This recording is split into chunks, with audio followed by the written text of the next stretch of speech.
304 Introduction. Introduction.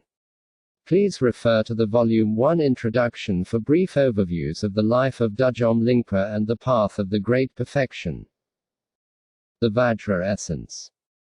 In earlier times, the teachings of the Great Perfection shone like the sun. When sublime, supreme teachers explained them to people with good karma and fortune, first they would gain certainty by way of the view. Then they would identify pristine awareness and dispel the flaws by means of meditation. And finally, by practicing, remaining inactive, they all became siddhas and experienced the state of omniscient enlightenment. This is the unsurpassed quality of the profound path of the Vajra essence. Düdjom Lingpa VE 504. Nowadays, our Supreme Guide continues, meditators lack the view, teachers cannot reveal the path, and the Great Perfection teachings are becoming like a drawing of a butter lamp, incapable of illumination. In revealing his most extensive visionary text that presents the ultimate path, Düdjom Lingpa compares it to the sun appearing briefly through a break in the clouds. He calls it a synthesis of all the sutras and the tantras and expresses his wish that we fortunate recipients will practice these teachings correctly, maintain the lineage of the Great Perfection, and become fully enlightened. If the root of these visionary teachings on the unsurpassed path is the sharp Vajra of conscious awareness Tantra, and the enlightened view of Samantabhadra may be regarded as an elaboration on that text, then the Vajra essence constitutes an extensive commentary on both of them. Even though Düdjom Lingpa included no headings or divisions in its hundreds of pages, the Vajra essence clearly sets forth the same phases as these more concise texts. The phases have been marked with chapter breaks in the translation in order to help readers navigate the wealth of explanatory material found here.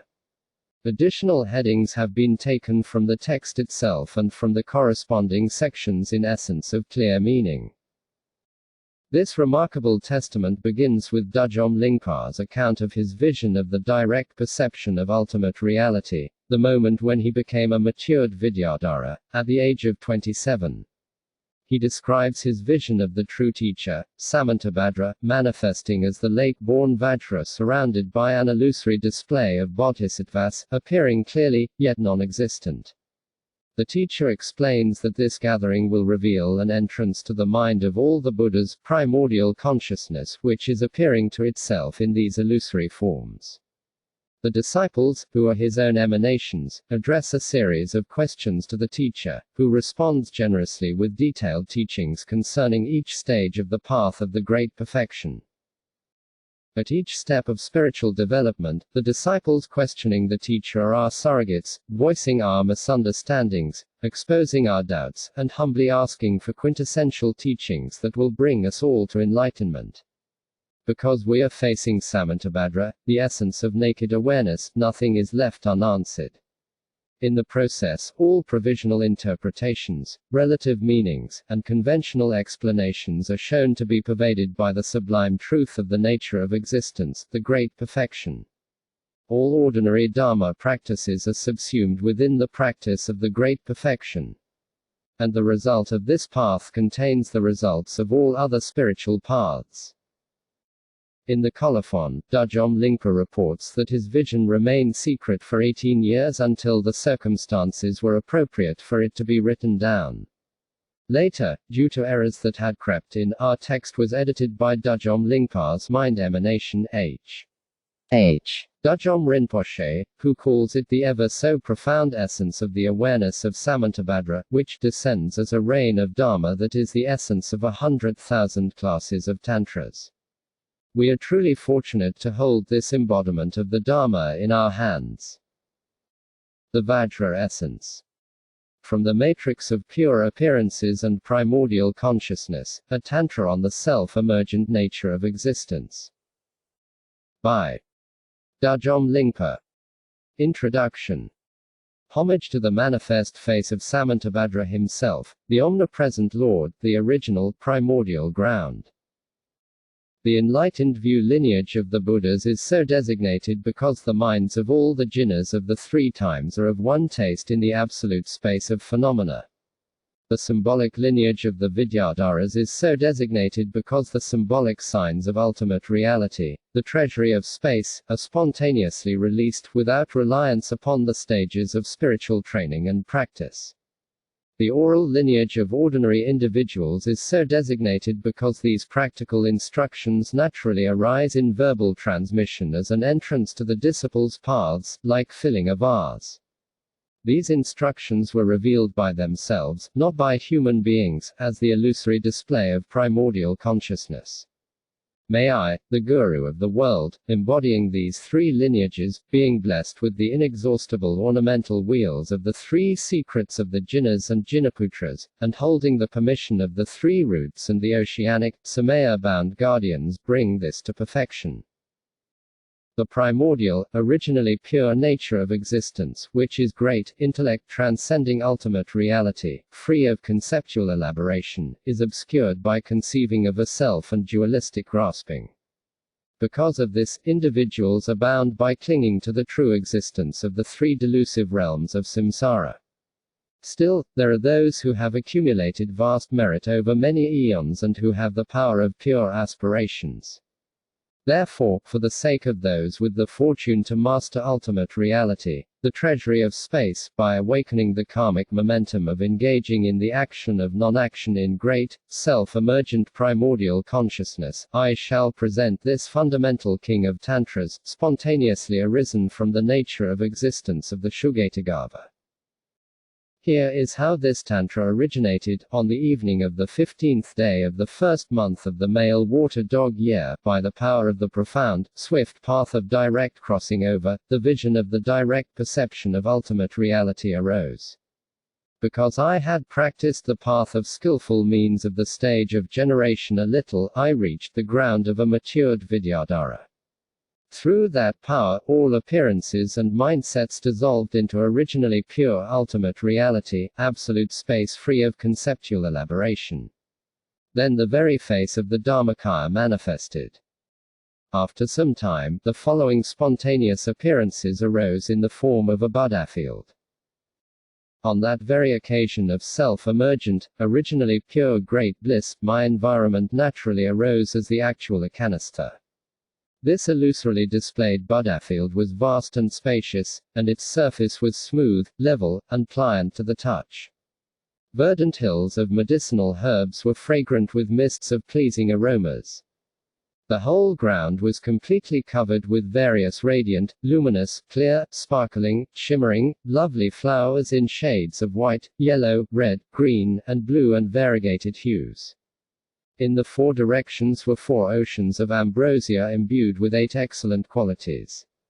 On the shores of those great oceans were pebbles of jewels, sands of gold, turquoise meadows, and overarching halos of rainbows.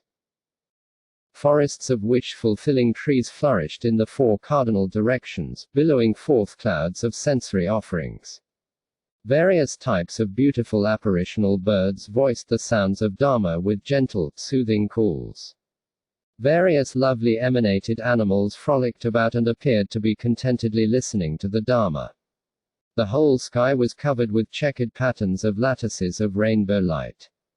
Everywhere the sky was filled with singing and dancing Vairas and Vairas, while many goddesses made sensory offerings and expressed the devotion. In the center of this region, in a great, delightful garden, resting against a tree covered with foliage and flowers, a vast and lofty jeweled throne was supported by 8 lions. The branches of the tree were draped with various silk hangings, jeweled latticework and pendants, and many tinkling miniature bells ringing with the natural sounds of the holy Dharma. Upon this lion-supported throne was a seat composed of a lotus, sun, and moon, upon which sat the true teacher, Samantabhadra, the lake-born Vajra, appearing naturally with the inner glow of the ground of reality. His body was dark blue in color, bearing the features of an 8-year-old youth. His right hand was in the mudra of expounding the Dharma, and his left hand was in the mudra of meditative equipoise. He was adorned with the signs and symbols of enlightenment and all the Sambhogakaya apparel. Within the realm of his oceanic, radiant, transparent body, all the peaceful and wrathful Buddhas and myriads of Buddha fields and emanations naturally appeared, like planets and stars reflected brightly in a lake. Innumerable rays of blazing light emanated from him, and from the tips appeared various symbolic syllables. Gathered around the teacher, an illusorily displayed retinue of 84,000 disciples was assembled, including these bodhisattvas: Vajra of pristine awareness, faculty of wisdom; Vajra of primordial consciousness, boundless great emptiness, faculty of pervasive luminosity, spontaneous display; Lord of outer appearances, faculty of vision, faculty of hearing, faculty of smell, faculty of taste, faculty of touch, and others. They were all looking at the teacher while sitting silently, bowed in reverence. The teacher was also silent as he gazed into the expanse of the sky. At that moment, the natural sound of ultimate reality emerged from the absolute domain of pristine space. All of samsara and nirvana is groundless and rootless. The Vajra Queen is great space. The great emptiness of space is the Great Mother. All phenomena are apparitions of ultimate reality and the One Being. Everything arises from the unborn. The emerging apparitions cease. Causes and conditions are extinguished right where they are. Thus, in ultimate reality, the teacher and the teaching, the path and its fruition, are devoid of signs and words. The many avenues of skillful means and wisdom appear as a great natural occurrence and natural arising. The space of non-objectivity and great openness is lucid, clear, and free of contamination. All displays of the Buddha field, teacher, and retinue are non-existent, but from non-existence they appear as existent. How we praise this with great wonder! As soon as this sound arose, the entire assembled retinue spoke with one voice to the Bhagavan: O teacher, Bhagavan, omnipresent Lord and immutable sovereign, please listen to us and consider our words. Please, teacher, explain why this entire Buddha field is here, with teacher and assembled disciples, and tell us how this arose. The teacher replied, O apparitional disciples who have appeared and gathered here, listen. You ask why these illusory displays of primordial consciousness, the Buddha field, teacher, and disciples, have arisen. They are for the sake of revealing an entrance to the non-conceptual primordial consciousness of the mind of all the Shugatas of the three times, who manifest in accordance with the faculties of all the beings wandering in the three realms of samsara. By the great power of wisdom and primordial consciousness, the natural emergence of the actual ekanistha as a Buddha field is revealed in the great vision of ultimate reality. As for myself, the teacher is the primordial ground, which naturally appears to itself from the innate radiance of the Shugatagarbha. The natural radiance of empty awareness, free of conceptual elaboration, appears as Vajra of pristine awareness. The natural radiance of the wisdom of identitylessness appears as faculty of wisdom. The natural radiance of the eight aggregates of consciousness, together with the mental factors, appears as the assembled retinue.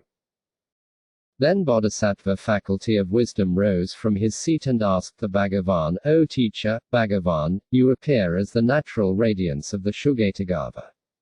I, faculty of wisdom, appear as the natural radiance of wisdom. Vajra of pristine awareness appears as the natural radiance of pristine awareness. The assembly of male and female bodhisattvas appears as the eight aggregates of consciousness, together with the mental factors. But if this is so, we should appear in that way to all the beings of the three realms. Therefore, why do they carry on in the midst of the delusive appearances of joys, sorrows, friends, and enemies in the three realms of existence where miseries occur and pure appearances do not? Teacher, please explain. He replied, O son of the family, beings who have slipped into the ethically neutral ground do not see pure appearances. Impure, delusive mental states and appearances of friends, enemies, joys, and sorrows are characteristic of ordinary sentient beings. By the great power of wisdom and primordial consciousness, inconceivable pure appearances arise here to individuals who have previously sat in the presence of the non-human, self-appearing teacher, the perfect Buddha, lake-born Vajra of Orgain. These people have attained the supreme siddhi after entering the gateway of Vajrayana Dharma and applying themselves diligently to its practice. From then until the myriad realms of beings are empty, due to the power of the pure aspirations, they repeatedly appear as teachers for the sake of the world, teaching in accordance with the individual needs of disciples. When the previous karmic momentum is aroused, they directly see the truth of ultimate reality, and they emerge from the expanse of wisdom. Pure appearances arise for them, but these are neither the mind nor mental processes. Rather, these appearances are by nature displays of manifest absolute space. They are not the 8 aggregates of consciousness, but they are not otherwise, so they are called by these names. These appearances arise in numerous ways from the non-dual teacher and retinue. Those known as bodhisattvas have gone well beyond mundane existence, even though they have not become Buddhas, that is why they are so known. Again Bodhisattva faculty of wisdom spoke, "Yes, O teacher, Bhagavan. If the apparitionally displayed teacher and the entire retinue are non-dual and not different, as you have said, there is no purpose for all the teaching and listening on the part of the teacher and the assembly of disciples. Since there is no difference in the quality of everyone's primordial consciousness, what is the point in putting on a show of teaching and listening? Teacher, please explain." He replied, "O faculty of wisdom, the self-appearing teacher known as Sakyamuni arose as an emanation for disciples in the past, like light from the sun. The teacher, those who sought teachings from him, and the retinue, acting as listeners, appeared to be teaching or listening to individual kinds of spiritual paths and yanas for training disciples. Although the teacher and the retinue were non-dual, for the sake of the disciples, various expressions of skillful means were displayed, like an illusionist and his illusions." Then Bodhisattva Boundless Great Emptiness reverently bowed to the Bhagavan and asked, joining his palms, "O teacher, Bhagavan, so that all beings may be liberated from the ocean of miseries of mundane existence and reach the state of liberation, please grant us the profound pith instructions to actually achieve the state of the fully perfected Buddha Samantabhadra in one lifetime and with one body." The teacher replied, "O boundless great emptiness and the rest of you assembled here, listen. The great, sublime path that brings all sentient beings to the grounds and paths of liberation is called the swift path of the clear light great perfection. This is the most sublime of all dharmas. It is a general synthesis of all the paths, the goal of all yanas, and an expansive treasury of all secret mantras. However, only those who have stored vast collections of merit in many ways, over incalculable eons, will encounter this path. They will have aspired repeatedly and extensively to reach the state of perfect enlightenment, and they will have previously sought the path through other yanas, establishing propensities to reach this path. No others will encounter it. Why not? Although people lacking such fortune may be present where this yana is being explained and heard, because they are under the influence of the negative deeds and the strength of the powerful, devious maras of mental afflictions, their minds will be in a wilderness 500 yojanas away. Such unfortunate servants of maras with the perverse aspirations act contrary to this profound dharma and respond to it with abuse, false conjecture, repudiation, envy, and so on. On the other hand, those who enter the gateway of this Dharma and implement its meaning will appear as rarely as stars appear during the daytime. Some, when entering the path, will hear and understand a little, then abandon it and casually go astray. Not engaging in spiritual practice, they will face death as ordinary beings, and they will not achieve liberation. In general, to enter this yana and put it into practice, you must have all the following characteristics. Belief in the Dharma and in your Guru. Unwavering trust in the path. Earnest mindfulness of death and the conviction that all composite phenomena are impermanent, so that you have little attraction to mundane activities. contentment with respect to food, wealth, and enjoyments. Insatiability for the Dharma due to great zeal and determination. Integration of your life and spiritual practice without complaining. When such people with stable minds, without being boastful about the mere number of months or years they have spent practicing in retreat, see this entrance and undertake the practice, they will definitely achieve the supreme state of Buddha Vajradhara in this very lifetime.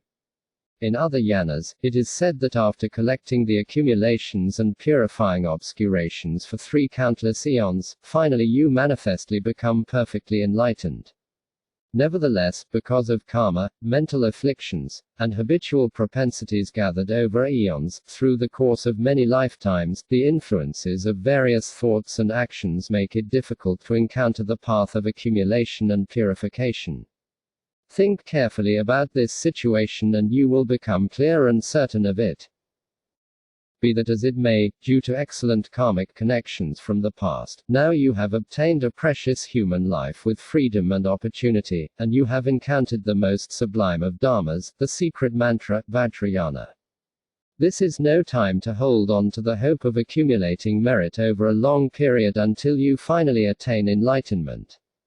Rather, you must apprehend the ground of your own being for yourself, by experiencing the intrinsic nature of the Shugatagava, the primordial ground that is the path to liberation in this lifetime.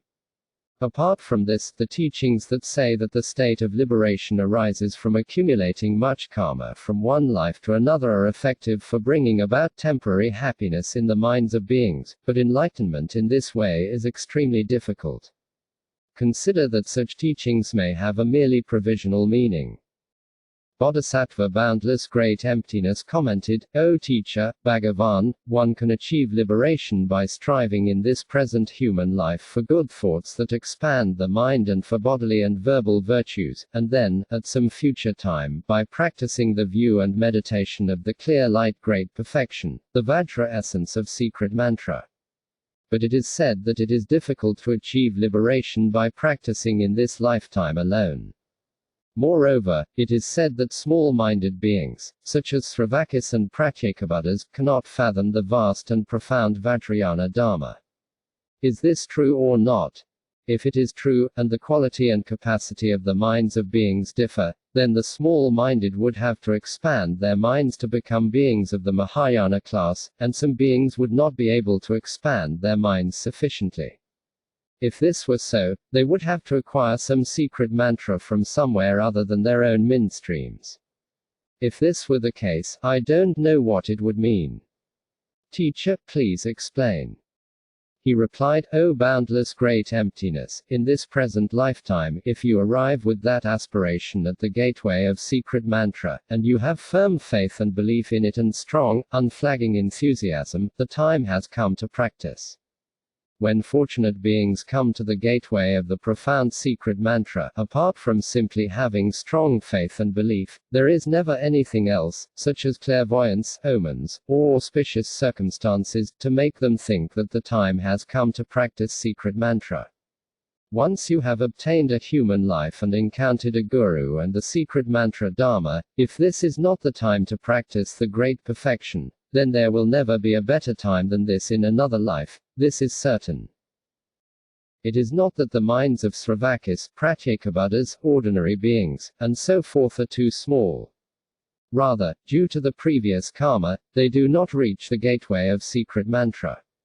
Or even if they do, they have no faith and no belief, and because of spiritual sloth and distraction, they don't practice. Understand that this has nothing to do with the specific capacities of beings' minds. Don't think that there are any differences in the capacities of the minds of beings. To those fettered by selfishness, I teach that by opening their hearts to all beings throughout space, without concern for their own welfare, they will see the truth of the non-duality of self and other. Boundless Great Emptiness continued, O teacher, Bhagavan, if so, is it impossible for them to expand their minds by meditating on the profound mystery of the great perfection? Or even if they meditate on the great perfection, do they need to develop bodhisattva in some other way? Teacher, please explain. He replied, O son of the family, this great perfection is the jnana of the unsurpassed fruition. That which manifests the great reality that pervades all of samsara and nirvana is called bodhisattva of the ultimate ground. You need apprehend only this. Apart from this, intellectually fabricating so-called bodhisattva with effort entails generating a mental state in which you view yourself as the meditator and other sentient beings as objects of meditation, an attitude that is as limited as a teacup. In the expanse of the great perfection, the original nature of the great equality of samsara and nirvana, the mode of existence of the ground itself is known, just as it is, by means of great, omniscient primordial consciousness. To speak of having bodhisattva greater than the vision of great, all-seeing primordial consciousness would be like saying you must seek moisture elsewhere, even though you already have water. The primordial, originally pure ground, the great reality that pervades all of samsara and nirvana, is bodhisattva. Without knowing this, even the benign sense of love and compassion that parents have for the children is a conceptual, object-focused state of mind. With that alone, you might aspire for a fortunate rebirth, but hoping it will lead to enlightenment is as senseless as hoping that the son of a barren woman will become a householder.